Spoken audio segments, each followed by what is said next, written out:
Matapos na ipinakita ang mga napakatinding ability ng ilan sa mga Nen Beast ng mga prinsipe, ngayon ay ire-review na natin ang Chapter 376 o ang Episode 37 ng ating Dark Continent series. Sa wakas, masasaksiyan na natin ang Day 2 ng Nen class ni Kurapika, kung saan makikita nilang muli ang isang nakakagimbal na pangyayari, dagdag pang revelasyon sa ability ng isang Nen Beast, pati na ang nakakagulat na revelasyon ng isang Nen-type, mga kaibigan. Yan at marami pang iba ang ating matutunghayan sa video na ito. Kaya naman, this is Mr. AI Anime at wag na nating patagalin pa. Let's go! Ang pamagat ng ating chapter ngayon ay Determination. Sa simula ng chapter, makikita si Haltenberg na gustong kausapin ang kanyang ama. Subalit sinabihan siya ng isang sundalo na nasa reception na hindi raw pwede at kailangan pa nitong maghintay sa darating pang banket para makausap niya ang hari. Nasagot naman ni Halkenberg na kaya nga siya naparito dahil masyado nang matagal kung hihintayin pa nila ang susunod o ang darating pang banket. Kaya sinabihan niya ang nasa reception na ibigay na lang daw nito ang kanyang letter sa hari. Kasabay niyan ay makikita si sundalo ni Benjamin na sinabihan ng First Prince na currently nakikipag-negotiate ngayon ang 9th Prince Halkenberg sa guard na nasa VVIP gate. Dito naman sa guard na tumanggap ng letter ni Halkenberg ay sinabi niyang ang letter na ito ay maibibigay lamang kay Maurice, ang Grand Chamberlain, at ang maipapayo na lang daw niya sa prinsipe ay ibigay na lang sana ito sa araw ng banket. Kaya sagot naman ni Halkenberg na babalik na lang daw siya bukas na maidala ring letter at hanggat hindi sila nagkikita ng kanyang ama, ay babalik at babalik daw siya araw-araw. Dito naman sa korte ng Tier 1, makikitang kasama ni First Prince Benjamin si Balsamico, ang Second Queen Camilla, kasama ang kanyang private personal guard. Nasa Supreme Court sila, mga kaibigan, dito sa Tier 1 at ang tagahatol dito ay si Cleopatra. Nagsalita ang guard ni Camilla na ang ginawa lamang ng Prinsipe Camilla ay isa lamang self-defense matapos daw siyang tangkaing patayin ni Musi, ang personal guard ng First Prince, gamit ang baril. Nang tumakas si Musi noon, hinabol ito ni Camilla, subalit nasalubong naman niya sina Furikov, guard ng First Prince, pati na si Wolfie, guard ng First Queen Uma. Nakapagtutukan siya ng baril. Dahil nakaramdam ng takot at panganib si Camilla, napilitang daw itong bumaril. Dagdag pa ng kanyang personal guard, ito raw ay malinaw na kaso ng self-defense. Ngulit ayon kay Balsamico, isa daw itong napaka-excessive na gawain. Gayunpaman hindi rin naman nila itinatanggi ang ginawang pag-aresto kay Musi. Nang masabi iyon ni Balsamico, nag-request naman ang personal guard ng Second Prince Camilla na i-search ang buong residential area ng First Prince.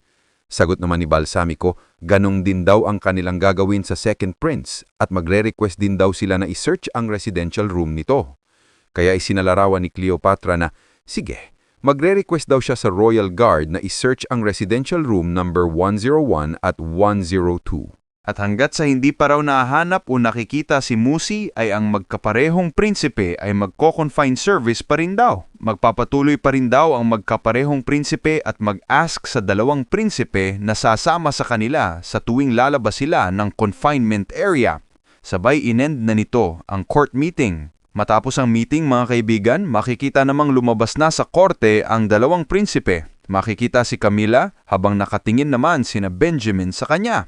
Nasabi pa nga rito ni Balsamico na sa kasamaang palad ay nakatakas daw si Camilla sa pagkaka-confine at nasagot naman ni Benjamin na di bali na lang daw kasi ang owl ability ni Musi ay nakakakita raw sa lahat at makikita nga dyan, mga kaibigan, na inactivate na ni Benjamin ang ability ni Musi. Habang inoobserbahan niya si Camilla gamit ang ability ay wika pa niya na ang lahat daw ng gagawin ni Camilla ay nakikita na niya kahit ano pa man iyon, mga kaibigan. Matapos niyan, ipinakita naman dito na Day 3 na pala, mga kaibigan, ng paglalayag at 10:05 a.m. Sa sumunod na eksena, makikita si Kurapika na nagsabing isarado na ang pinto sa living room at walang kikilos. Sinabihan rin niya si Bill na isarado rin daw ang pinto sa bed chamber at wag raw itong buksan hanggat sa di pa siya nakakabalik. Makikita naman dito si Sakata na nagsabing tinamaan nila ang tatlo sa kanila pero may isa pa raw na nagtatago. Sapagat makikita mga kaibigan na isa na namang biktima ang napatay ng ahas ng assassin na siyang pumatay kay Bargain noon. At makikita na ang biktima sa araw na ito ay si Mohan, ang aroganteng guard ni Cherednich na nakaalitan noon ni Kurapika sa unang araw ng NEN class. Makikita itong nasa CR ngayon mga kaibigan at talagang drained na ang dugo nito. Ayon kay Kurapika, isang visually directed remote control siguro ang ability ng assassin. Pwedeng kagagawaan daw ito ng isang manipulator o baka manipulator nga ang assassin na nag-utos sa mga ahas. Matapos niyan, sa kwarto naman ng Reyna at Prinsipe, sabi rito ni Oito na may biktima na naman daw. Sagot naman ni Bill na manatili lang daw po sila dito at kailangan daw ni Oito na manatili lamang sa kanyang tabi kasi halata naman daw na ang suspect ay umaatake lang sa mga taong walang alam sa NEN kaya magiging maayos lang daw ang Reyna kung nasa tabi niya ito. Dito naman kay Kurapika na nakatingin sa bangkay ni Mohan ay sabi pa niya sa sarili na 10 segundo lang daw lumipas simula nung sumigaw si Mohan kanina. Pagkatapos ng 10 seconds na ito ay naging ganito na siya, completely drained na ang dugo. Napatunayan tuloy na nasurpresa si Mohan sa ataking iyon at masasabi na wala talagang laban ng isang non-NEN user sa abilidad na ito. Ayon naman kay Sakata, may isang ahas raw na nawala kanina pero hindi naman daw itong maliit na ahas na kayang makadaan sa mga vents. Kaya sabi naman ni Kurapika na wala na ang ahas dahil inactivate na raw ng assassin ang NEN nito. Ang mga ahas na iyon mga kaibigan ay conjured lang ng assassin na iyon which is ang silent majority user. Kaya ayon kay Kurapika, kailangan daw nilang paliwanag ang mga nangyayari sa mga taong nasa living room ngayon. In which tinanong naman ni Sakata na para saan daw, bakit ipapaliwanag pa nila ang nangyayari. Nagsagot naman si Kurapika na ang sitwasyon daw kasi ngayon ay magpapasimula sa mga taong nasa living room na mag-isip na baka sila talaga ang may pakana ng mga nangyaring ito. Kasi ang mga nangyari ay nagbibigay daw kasing benepisyo sa kanila, especially na itong bagong pinatay lang na si Mohan ay ang taong nakipag-alyansa kina Maor at Satoy. Sabi pa nila, ayaw na nga raw noon pero pinasok pa raw sila at pinangakuan na tuturuan ng NEN sa loob lamang ng 2 weeks. Noon pa nga raw ay iniisip na nila na ang pangako ni Kurapika na tuturuan sila ng NEN sa loob lamang ng 2 weeks ay isang too good to be true. At ngayon parang nagkatudoya ang kanilang kutob mga kaibigan. Kaya ipinaliwanag naman ni Kurapika na, teka, ang sinabi ko tungkol sa NEN ay totoo talaga at hindi naman namin pinaplano ang lahat ng mga nangyari ngayon. Nasagot naman ni Maor na kung magpapatuloy lang daw sila ay patuloy lang din daw silang unti-unting eliminate dito. At kung mag-quit naman daw sila ay ang mga nangyaring patayan ay i-cover up lang daw. Kaya itawagan na raw nila ngayon ang Royal Army kasi obvious na raw kung saan papanig ang judge sa mga nangyari. Nang masabihan ni Maor ay sa isipan naman ngayon ni Kurapika wika niya na ang sinasabi raw ng mga ito ay logical talaga kasi may sapat na raw silang ebidensya para pagsuspetsahan sila. Privilege nga raw ang Reyna o ito at in worst case ay posible raw na iseset sila ng Reyna at ang Prinsipe. Kaya hindi raw nila pwedeng ipaintindi ang Royal Army. Kailangan daw nilang kumbinsihin sila rito na magpatuloy na lang daw sa NEN class. Maya-maya pa ay may nagsalita naman dito na nakakuha ng atensyon ni Maor at sa kanilang paglingon ay makikita si Vinte na nagtaas ng kanyang kamay na sabing, pwede ba akong magsalita? In which ay dito na siya nagsalita na wika niya, sino ba raw ang nasa matinong pag-iisip na iihi sa teritoryo ng kalaban? Di ba kabubuhan daw talaga ito? Makikita naman dito na tumahimik ang ilang mga guards nang masabi niya yon at nakikinig na ngayon sa kanya. Kaya pinaliwanag pa ni Vinte na nasorpresa raw noon si Virgin at ang ginawa raw ngayon ni Mohan ay resulta lang ng pagiging careless nito considering na si Virgin nga raw noon ay kasama nila kasi lang NEN class nila ito matagal lang daw ng ilang oras kaya manatili na lang daw sila dito sa kanilang lugar at maging maingat na lang palagi. So bakit pa raw pupunta pa sa CR isang guard at sa CR pa talaga nang ikinonsidera niyang kalaban? Na ayon pa kay Virgin ay hating araw sila sa 3 grupo kaya dapat nababantayan nila ang isa't isa. Dapat gawin nila ang lahat bilang isang grupo. At kung yon daw ang kanilang gagawin ay ang ataking nangyari kay Mohan ay di na raw mauulit pa. Habang nagpapaliwanag yan si Vinte ay di muna nagsalita si Kurapika. Kaya nagsalita naman dito si Maor na sabing, salamat sa opinion mo pero hindi kami nagtitiwala sa mga kagaya nyo na nasa Hunters Association. Kasi usap-usapan dito na nagbabalak kayong gamitin ang succession contest na ito para makakuha nyo ang pabor ng mga royals ng Kakin. Na kung may usok daw ay meron din daw apoy. In which ay sagot naman ni Bill, right? Na ganun ba? Bukod sa mga prinsipe, ang succession contest ay ginagamit nyo rin naman para makaangat kayo sa inyong mga posisyon. Well, napakabuti naman daw para sa inyo, wiga nitong si Vinte. Pero wala raw kinalaman ng succession contest sa mga hunters dito. Kasi itong mga hunters daw ay ginagawa lang nila ang kanilang makakaya sa kanilang trabahong ito, na once natapos na raw ang kanilang trabaho dito ay mag-move on na naman daw sila sa susunod na trabaho. Kaya sabi naman ni Sato na di ba ang trabaho mo sa class na ito ay tapos na alam na raw ni Vinte kung paano gumamit ng NEN. Bakit nandito pa raw ito ngayon na patay na ang kanyang partner na si Virgin? So wala nang purpose ang NEN training na ito. Ito para kay Bill, inatake naman ni Bellin na isang typical na speech ng daw ang sinasabi ng taong ito na halatang walang alam sa mga nangyayari, na dapat ay makinig na lang daw itong si Satobe sa sarili nito sapagkat ang paggagather daw ng information sa depensa na meron na isang prinsipe o ng ibang prinsipe ay isa ring importanteng bagay bilang isang guard, at ito rin daw ang utos sa kanila ng Reyna, na wala raw sa kanila mga guards ang sumusunod lamang sa utos at gustong makipag-quit dito. Kaya kung gusto raw ng mga ito na mag-quit, then umalis na lang daw. At wag nang maghikayat pa sa iba na ang mga Royal Army ay tinatawagan lang daw para mag-record ng bangkay.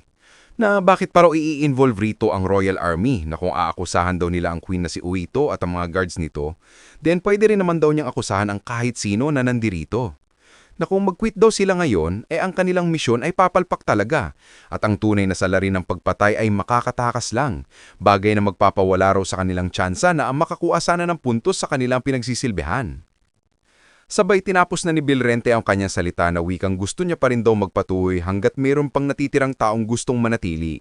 Pero pagdating daw sa iba, ay sila raw dapat o ang bawat isa sa kanila ang magde-decide kung magpapatuloy pa ba sila o hindi. Matapos masabi yun ni Bilente ay makikita naman si Kurapika na tahimik lang dito. Maya-maya pa ay sinabihan naman niya si Bilrente na mag-usap daw muna sila saglit. Habang papaalis sila ay nakatingin naman sa kanila ang lahat ng guards. Kaya ay sabi naman dito ni Binte na sigurado ba raw ito si Kurapika na silang dalawa ang mag-uusap ngayon in private? Naasagot naman ni Kurapika na oo, ayos lang daw kasi pinagsususpetsahan lang din naman daw sila ng mga ito in the first place. Nang nasa isang silid na sila ay dito na nagpasalamat si Kurapika sa mga sinabi kanina ni Bilin. Nawika pa niya dito na dahil sa sinabi raw nito ay magpapatuloy na raw ngayon ang kanilang NEN class. Nasagot naman ni Bill Rente na wag daw itong magpasalamat sa kanya kasi kailangan niya raw dito ang tulong ni Kurapika sa bagay na kanyang gagawin. Mga salitang nagpataka naman kay Kurapika. Kaya ay tinanong naman ni Bill Rente na pwede ko bang hiramin si Bill ng 10 minutes? Sabay dito na ipinaliwanag ni Bill Rente ang tungkol sa nangyari sa kanilang room at sa kanyang gagawing plano na hihiramin niya si Bill. Kaya ay sabi naman dito ni Kurapika na, ganun ba? Parang worthy maraw subukan ng mga sinabi ngayon ni Bilin sa kanya. Natugon naman ni Belarente na, oo, maaring hindi raw siya nakakausap ni na Biscuit pero at least ay mabibigyan daw niya ang kanyang mga kasamahan ng impormasyon. Pero napaka-weird naman daw siguro kung siya lang daw ang mag-iisang magsasalita sa harapan ng room 1013, na baka siya lang daw tuloy ang titignan ng mga taong nandoon. Nasabi naman dito ni Kurapika na, so, magpapanggap ka pala na si Bill ang kausap mo habang nakikipag-usap ka sa mga kasamahan mo sa harapan ng room 1013. Nasabi naman ni Bill rin na oo, at nakabalik nga raw si Hanzo pero special case daw kasi ang nangyari kay Hanzo, na sa kanyang parte ay hindi raw niya alam kung makakabalik pa ba siya unlike kay Hanzo.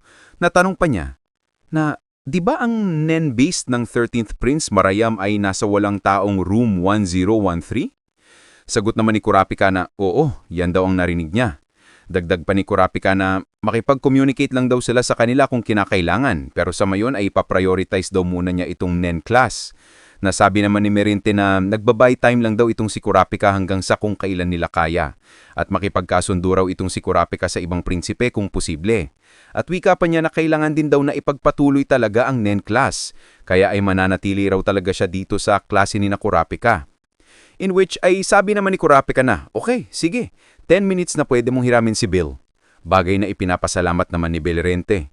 Matapos niyan ay makikita na nga mga kaibigan na kinakausap na ngayon ni Beliran si Biscuit dito sa harapan ng room 1013 kasama si Bill para hindi magmukhang halata. Matapos niyan ay sa room 1010 maririnig naman dito ang Prinsipe Katcho na tinatawag si Melody. Agad namang dumating si Melody at sabi naman ni Katcho na tulungan niya daw siya sa kanyang mga studies. Tanong naman ni Melody na, ano po? Nasabi naman ni Katcho na, anong ibig mong sabihin?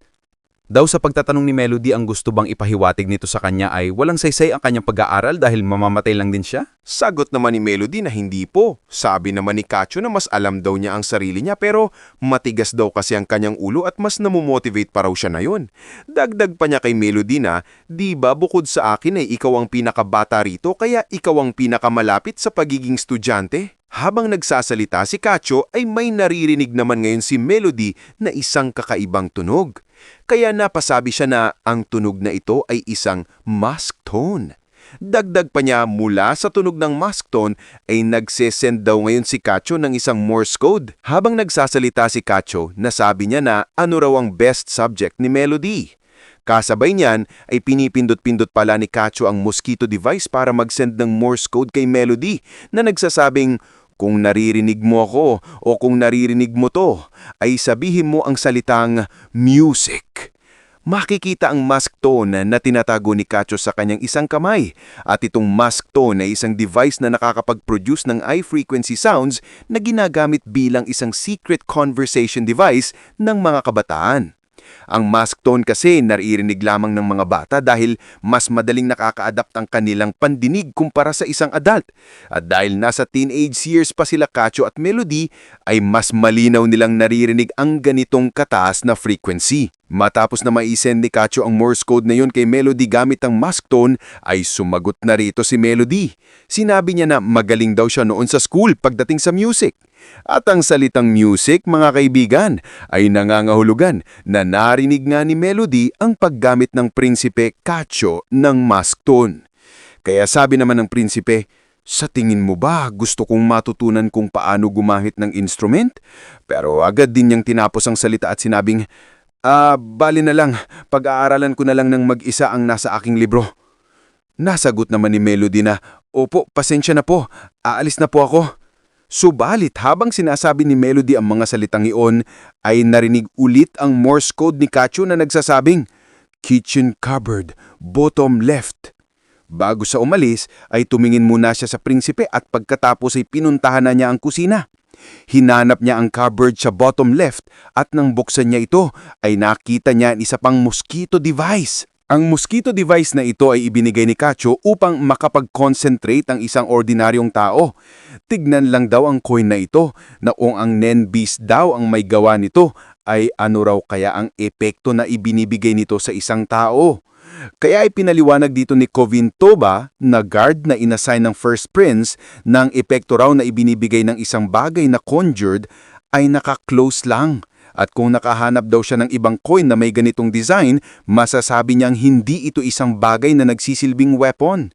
Sa halip, sa tingin niya ang coin na iyon ay isang catalyst para ma-activate ang isang supernatural effect sa pamamagitan ng filter conditions. Napatanong naman dito si Zhang Lei na, so wala ka palang idea kung ano ito? Kasabay niyan ay ipinaliwanag kung ano ang ability ng guardian spirit beast nitong third prince Zhang Lei. Na itong Nenbeast na ito, mga kaibigan, ay isang conjurer na compound type na na-activate ang multiple ability nito sa pamamagitan ng pagfa-fasten ng conditions. Na ang sino mang nagpo-possess ng coin na ito at makaka-fulfill ng kinakailangang kondisyon ay magkakaroon ng iba't ibang ability. Matapos ang eksenang iyan ay fast forward sa day 4, gabi ng Wednesday. Makikita itong si Fugetsu na may tinitignan sapagkat nag-appear na naman ng mysterious pinto sa kanyang harapan. Nasabi naman ni Fugetsu, na yon, ito na yon. So, ang mahika raw ay gumagana lang ng isang beses sa isang araw. Matapos siyang pumunta kay Kacho gamit ang pintuan na ito, ayon pa sa isipan ni Fugetsu, ay saan daw kaya siya mapupunta na yon? Natsyempohan lang daw niya si Kacho noon habang nasa kama at yari na raw talaga siya sana kung nakita siya ng mga guards. Naitanong pa niya sa sarili kung kaya ba niyang makapunta kahit saan gamit ito at kung makakatakas sila mula sa ship na ito ay sasama talaga siya kay Kacho. Dagdag pa niya na kailangan niya raw imbestigahan ito ng mabuti.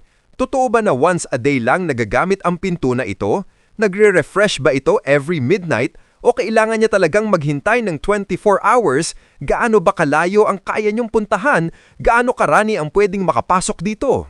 Iniisip din niya kung ang pintong ito ba ay nag-a-appear din sa ibang lugar o kaya ba nitong magpalit ng lokasyon? Habang papabalik na siya, nag-isip siya kung gaano katagal mananatili ang pinto kapag hindi ginagamit. Hindi rin daw niya alam kung makakabalik pa siya sa pinanggalingan kung lalabas siya sa ibang side. Ang mga bagay na iyon ay pinag-iisipan talaga ni Fugetsu. Dagdag pa niya, kaya pa ba niyang bumalik sa pinanggalingan niya kapag nasa loob na siya o pwede ba niyang baguhin ang destinasyon habang nasa loob? Napakarami raw bagay na kailangan muna niyang alamin at hindi niya pwedeng sayangin ang kanyang mga tsansa. Kailangan niyang gawin ang pag-iimbestiga sa pinaka-efficient na paraan.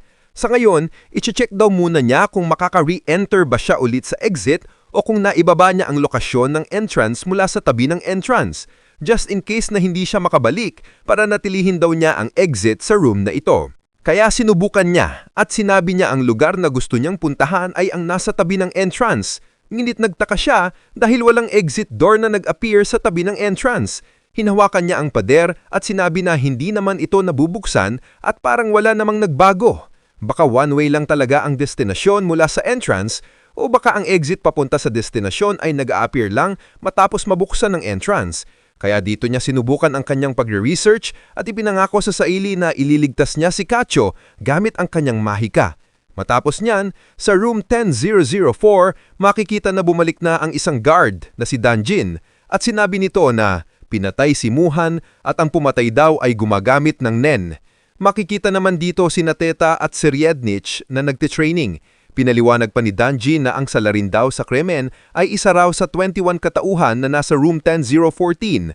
Naganap daw ang krimen habang may Nen class pero hindi niya masabi kung ang may gawa nito ay mga tauhan ng 14th Prince Wobble o iba pa. Kaya tinanong niya ang prinsipe kung magpapatuloy pa ba siya. Tanong naman ni Sir Riednich, ano sa tingin mo? Ipinaliwanag ni Theta na ang goal nila ay ituro ang Nen at matutunan ng mga tinuturuan sa loob ng 2 linggo. Kaya, sa tingin niya, magpapatuloy pa rin siya at least after 2 weeks para malaman kung totoo ba ang ipinangako sa kanila. Sagot naman ni Sir Riednich, ganun ba? Kaya sinabi ni Danjin na ang impresyon daw kasi ay si Kurapika talaga ang kanilang leader at si Kurapika ay hindi nang sisinungaling. Ang goal daw ng Hunter Association ay i-escort ang Reyna at ang mga prinsipe hanggang makarating sila sa kontinente na kanilang destinasyon. Kaya natural lang nagagawa si Kurapika ng mga hakbang gaya ng pagtuturo ng Nen para maiwasan ang mga assassinations. Posible daw na nagtuturo talaga sila ng Nen para mapantay ang level of power ng lahat ng prinsipe para makagawa ng isang stalemate. Kung kaya't sabi naman dito ni Sir Riednich na agree daw talaga siya sa mga insights na ipinahagi ni Danjin. Pero ang tanong niya ay handa ba raw itong si Danjin na magpatuloy? Nagtanong naman si Danjin kung ano raw ang ibig sabihin ng kanyang prinsipe. Kaya ipinaliwanag rito ni Sir Riednich na ang ilan daw sa mga Nen user ay nakakamanipula daw. What if, ayon sa kanya, ang pagtuturo raw ni Kurapika ay isang kondisyon pala ng Nen nito para ma-activate ang ability na kayang magmanipula ng tao? Nang marinig ito, sa isipan naman ni Theta ay nasabi niya na nakakatakot. Nilagpasan daw siya ng prinsipe sa isa sa pinakaimportanteng skill pagdating sa pakikipaglaban gamit ang Nen at iyon ay ang pagkakaroon ng bilis sa pag-expect ng mga unexpected na bagay o pangyayari. Dagdag pa niya, itong sugat na kanyang natamo mula sa Guardian Spirit Beast ni Sir Riednich ay marahil isang requirement ng ability nito. Kaya lumalabas na si Theta ay nasugatan ng Nen Beast ng prinsipe. Matapos niyan, sinabi naman ni Sir Riednich kay Danjin na kung magpapatuloy ito at babalik pa sa last day ng Nen training, ay kailangan daw talaga nitong magbigay ng prueba na inosente siya, na hindi siya na-manipulate whether natutunan man niya ang Nen o hindi. Nang marinig ito, sumagot naman si Danjin na naiintindihan ko po, magpapatuloy po ako. Sabay alis nito. Samantala, sa isipan ngayon ni Theta ay nasabi niya na 11 more days na lang, kaya niya raw ito. Matuturuan na raw niya ng Zetsu ang prinsipe. Matapos niyan, nagsalita naman si Sir Riednich kay Theta. Theta? Kaya sumagot naman si Theta, ano po iyon? In which tanong naman ng prinsipe na, sa tingin mo ba handa na ako para sa water divination? Nasagot naman ito ni Theta ng, hindi po. Kasi ayon sa kanya, ang pagbibigay ng sobrang maraming impormasyon sa isipan ng prinsipe ay magbabackfire. Ngumit sabi naman ni Sir Riednich, sige, may pambihira naman akong talento. Magtiwala ka. Mas grabe pa talaga sa iniisip mo ang pagkahumaling ko sa bagay na ito, kaya dapat dumiretso na tayo sa pinakamaikling ruta. Kaya napasabi na lang dito si Theta sa kanyang isipan na mas mainam daw na malaman niya na namang aga kung ano ang Nen-type nito at makapag-first base siya roon. Habang iniisip ni Theta ang mga bagay na iyon, nagsalita na siya at sinabing, "Sige po, pero nagbabala na po ako sa inyo." Kaya matapos nito, nag-water divination na nga si Seriednich. At guess what? Nang isinadawa na nila ito, makikita ang tubig na parang pinakukuluan at nag-iba na rin ang kulay nito. Nasabi naman ni Seriednich, "Ha? Ano ito?" Nang makita yun ni Theta ay hindi siya makapaniwala sa kanyang nakikita at wika pa niya, wala pa raw siyang nakikitang ganito. Sa isipan naman ni Theta ay nasabi niya na isang specialist daw ang prinsipe. Pero may isa siyang bagay na sigurado base sa resulta ng water divination na yun, napaka-sinister daw talagang tignan. Nagre-reflect ito sa napakasamang pagkatao ni Seriednich. At higit pa roon ay isa rin palang specialist. Grabe! Isang matinding threat pala itong taong kahaharapin ni Kurapika sa hinaharap. Kaya mas tumitindi ang mga susunod na mangyayari, lalo na sa susunod ay makikita na natin ang pagtitipon at pagkilos ng isang grupo, pati na rin ang introduction sa isang bagong grupo na mas lalong magpapa-excite sa inyo. Yan at marami pang iba ang ating masasaksihan. Kasi dito muna natin tatapusin ang video sa last panel na ito. Kung nagustuhan nyo ang video, can I get a like, comment, follow, subscribe na rin for more videos like this. Maraming salamat. This is Mr. AI Anime and see you guys again on my next video.